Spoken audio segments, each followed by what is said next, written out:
6:30 UK time when Aston Villa and Brighton do battle.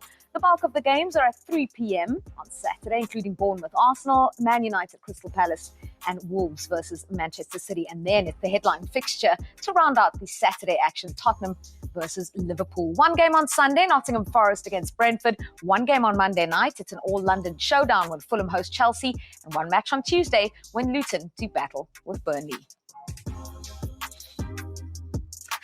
All right, welcome to the studio, to the comfortable couch. We have Darren Lewis and Jermaine Beckford in the house. Shall we try that again? Yeah, let's try. I'm going to stand up. This is brave. All right. It didn't work, but that's much better. A massive flop earlier on, so I think we've done better.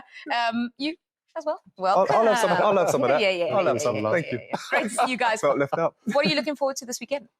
Oh, from a neutral perspective, it's got to be that Spurs-Liverpool game. Oh my gosh, two informed teams absolutely going at it. Two great defensive, two fantastic forward lines, two great managers as well. So for me, that's the pick of the weekend. Aston Villa, Brighton, lunchtime game. You mentioned it a second ago. Aston Villa on a fantastic home run, 9 games, consecutive games that they've managed to win. Brighton, their best run since 1981. 5 of their last 6 games they've managed to win. They're playing fantastic football, lots of goals. Something's going to have to give. It's Manchester United and Crystal Palace take 2 as far as this week is concerned. Let's hear from the managers, Roy Hodgson, but first, Erik Ten Hag. There's been 2 statements from United today. First of all, Antony, what are your thoughts on the decision to allow him back to train and to play? And are you worried it might be a distraction? Yes, we make the statement, so I refer to the statement. I think everything is we make clear in the statement. And no, I don't think it's a distraction. We focus on the games, and he will do as well. The other statement regarded Lisandro Martinez. How frustrating is that for you and your injury list? Is there any improvements? Anyone back for tomorrow? Oh, we have seen some players back on Tuesday, and for tomorrow are back the players who are out of the squad for Tuesday. Scott McTominay, Christian Eriksen, they are back. Erik, just in terms of Antony, did you have to think before you brought him back into the squad? People will have opinions about whether he should be there or not. I think we explained it in the statement, so I will keep referring to that. And injuries, you're not the only club who's got a lot of injuries at the moment. Next season, the Champions League expands. There's the new Club World Cup coming in as well. There's more and more demands on players. How do you deal with that? Is it a bigger squad? Is it limiting the number of games players play? How do you look after the players? We already did. We already expanded the squad this season because you make the reason clear. We had a World Cup in the middle of the season. We had a longer season. We had to play a longer season as well. FA Cup, then Nations League games, then a shorter break. And every time the schedule is expanding, and the load on the players is just too much. It's such a great overload. But many colleagues of me are already pointing to that, and I have pointed to that as well. But it kept going. We keep expanding the schedule, but anywhere it will stop. Then players can't deal anymore with this overload, and that is, I think, what you see across many squads in this moment. Erik, the statement on Antony doesn't say when he'll resume training and when he'll become available. Can you give us any clarity on the timescale, on his fitness levels? On Saturday, he will be back in the training. So tomorrow.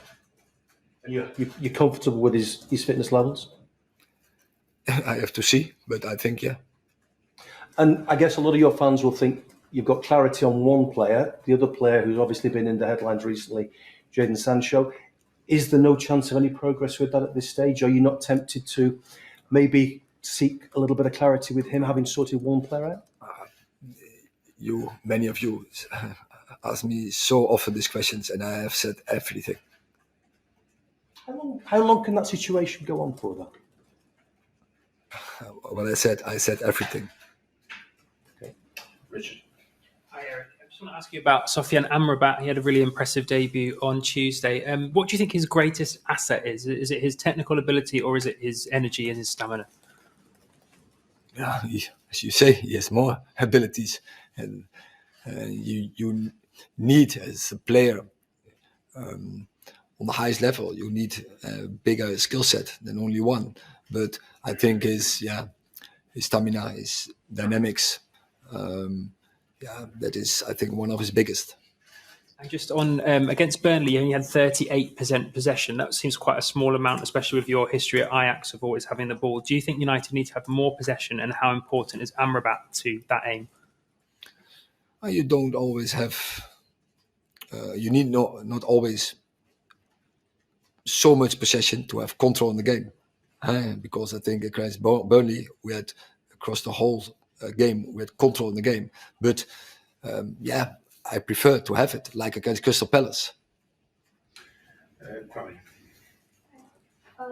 As some injuries coming back to squad, you have more options for squad. In these two games, you gave some opportunities to the young players like Hannibal, Pastry, and also Goyle. Play his debut against Spurs. In the future, with even more tighter fixture, will these players have the time? Depends on their performances, on the levels, what they show, if they can contribute to a winning team, and it's only about that. You play the team, you make the selection based on the opportunity you win games. Hi, Erik. How different will this game against Crystal Palace be to the one you played in the EFL Cup? Because the playing squads will be different, the starting 11s will be different. And what are you expecting from them this Saturday? Yeah, definitely. I think both sides will be different. But we got belief from it. But I know the opponent is looking for revenge. Clear, and that will be their fuel. And in terms of just going on the young players, you mentioned on Tuesday night that the young players have shown you in training that they deserve to get the shirt. How important is that going to be during this period when you have got a number of injuries? You see it already when you have players, when you develop players, you see the progress that can help you to tough situations. But also, it's good for the club to develop such players, and for the players as well to get into professional football, to get into professional top football. And so great. I like it to develop young players. But as you said, the mentality has to be right. You have to deserve the badge, and every time you have to prove it. And on every occasion, so training, but especially on games. I try not to reflect on it too much, really, because it wasn't a game that went the way we would like it to go. It obviously went very much the way United wanted it to go, and they won deservedly. But this is a new game, and it's a different team as well. We will make changes to our team, to the one that played on Tuesday night. So as far as I'm concerned, we all go up there with the same sort of high hopes that one always has when one goes to Old Trafford, and one looks forward to the game because it's a fantastic football arena. We're playing against certainly one of the very best football teams and clubs in the world. Darren, the second time in the space of a week, 4 days, in fact, that they face each other. How difficult is that to do? We often see this in world football. We do, but that is in the Premier League, because we have the League Cup as well in midweek in England, and everyone complains about the fixture congestion, but they change the teams up quite significantly for that cup competition precisely because they want to give everything to the weekend match. And I think that's what we'll see tomorrow. I think we'll see a very different game. Palace very passive in midweek in the League Cup. Didn't really make any kind of impact. And so far this season in the Premier League, they've not scored a goal in the first half of any given match. Wow. I think as far as, exactly. But I think as far as United are concerned, on course for their worst start to any Premier League season, and they've only won 4 of their last 10 against Palace. I think this is going to be a different sort of match tomorrow. And I actually think after losing to Brighton last weekend, I wouldn't hang my hat on them winning this match at all. Sorry, I say losing to Brighton. They beat Burnley last weekend. Yeah, They lost to Brighton at home in their last home game. Yeah. But I don't hang my hat on them winning this game at all because they are still so unconvincing.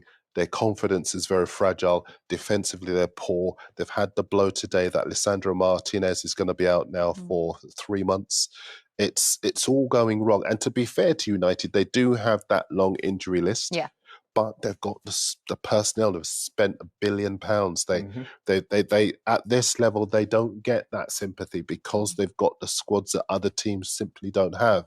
So then it comes down to character and leadership and who wants it more. And I see too many teams that play Manchester United, whether that's home or away, who want it more.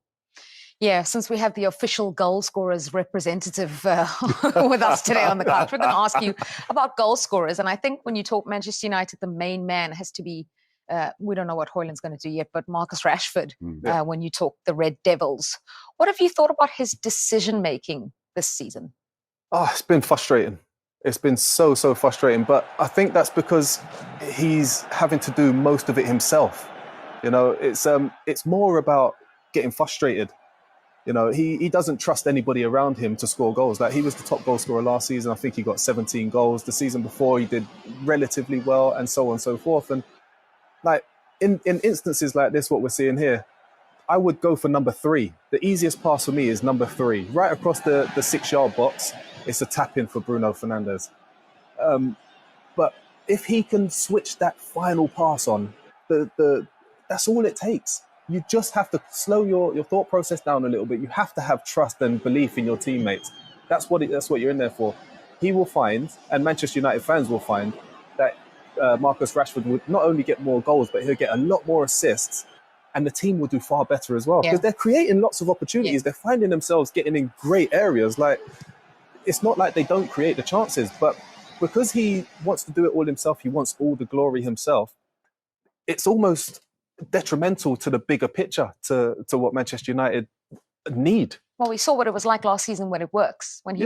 But what they've got this season as well, sorry Darren, is they've got a target man now. They've got a focal point up top in Hojlund. So this guy is one of those players, like Marcus Rashford. What he needs to do is learn to pass the ball into Hojlund and back him up. Get in right behind him. As soon as he sets the ball off, run towards him, wait for the little set off, you got an easy shot on goal. Use him as a focal point, and that will create 5 yards extra space for Marcus Rashford to use the explosive pace and his great finishing to benefit the team. Look, we're talking about what's gone wrong with Manchester United as if they hadn't just have back-to-back wins, one in the league and one in the League Cup in midweek as well. Crisis averted for now. And also some positives. Antony's back in training and Sofyan Amrabat is finally entered the fray. Yeah, and I want to be positive. And you know,